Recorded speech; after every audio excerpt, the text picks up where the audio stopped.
أما يومي الثلاثة يا واقعي من من يادت تالا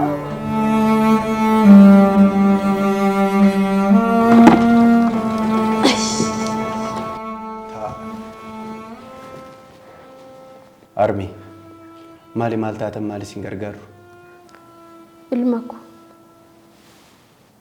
anarka qallees hom tokko biraan qaba manni narratti jigee kunoo baaxiin narratti ciccite na dhimmuun na rakkise qaawwaan isaa qilleensa kanatti mana keessatti nagu mana keessa lolaan na yaa'a amma immoo namicha tajaajila lammii jedhamu tokko haadha hiyyeessaaf mana ijaarrachuu dhaga'ee dhufe.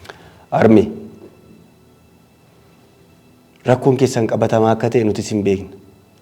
Rakkoo keessan kan ammoo mari'annee waan irra geenye waaree booda kan isin beeksifnu ta'a.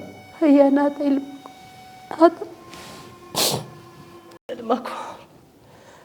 Dhukkuba. Qaamni koo kun tokkichi isaanitti jiru. Na yaalaa deemuudhaaf qarshii tokkoon qabu. Kanaafan kunoo ciiseen du'aa jira. Jedhee sitti machuun ilmaku. Tole. Mboina Armi. Hundi keessanuu baga nagaan dhuftan. Egaa akkuma kana dura waliin mari'annee turre rakkoowwan gurguddaan hawaasa keenya keessa akka jiru kaasnee turre. Rakkoo kana immoo mootummaan qobaasaa furuu hin danda'u. Kanaaf mootummaan labsii kenna tajaajila lammummaa jedhu hundeessee hojiiwwan gurguddaa ittiin hojjetaa jira. Nutoo gaheen keenya kana keessatti maal ta'uu qabame? Duudhaan sirni gadaa keenya inni ganamaa kan inni nu ajaju lammii akka tumsu akka wal gargaarru nu ajaja. Daboodhaan, daadoodhaan, buusanii gonofuudhaan akkasumas jigiidhaan akka wal gargaaruun barbaachisu kaayee waan jiruuf nuunis akka gumii abbootii gadaatti uummata hirmaachisuudhaan ni hojjenna.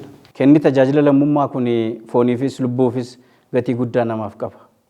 Nuunis akka gumii abbootii amantaatti waliin koree keenya waliin taane ummata keenya amantoota kiristaanaas musliimaas hunda sochoosnee hojii jalqabne kana hojii bu'uura boruu cimsinee ijaarree ummanni keenya ijoolleen ummata keenya akka itti baratan gochuu fayyaa dhabanii warra rakkataa jiraniif inshuraansiin fayyaa bitamee fi akka isaan kennaniif gochuu kanarratti cimsinee hojjechuu qabna. Ganda keenya keessatti lolaan baay'ee balleesseetu daandii kukkutaa jira. Isa kanas immoo akkamitti nu qindeessitaniiti hojiirra nu oolchitu jechuun barbaade. Eeyyigaa nu wal biraan dhaabbannu taanaan inni qabu san qabne tumsee waliin ceesisnu taanaan qabaachuun keenya maal irratti nu fayyadere? Anis karaa koo mana adda galaanee lafaa kaaseedhaan ijaaraaf. Warreen na fakkaatanis hirmaachisee akka isaan nama biraaf illee ijaaran nan taasisa. Kun waadaa kooti. Guddaa galatooma. Nutis kanaaf isin mariisisuudhaaf isin barbaanne. Rakkoo waloo keenyaa misooma waloo keenyaa ni hiikkanna.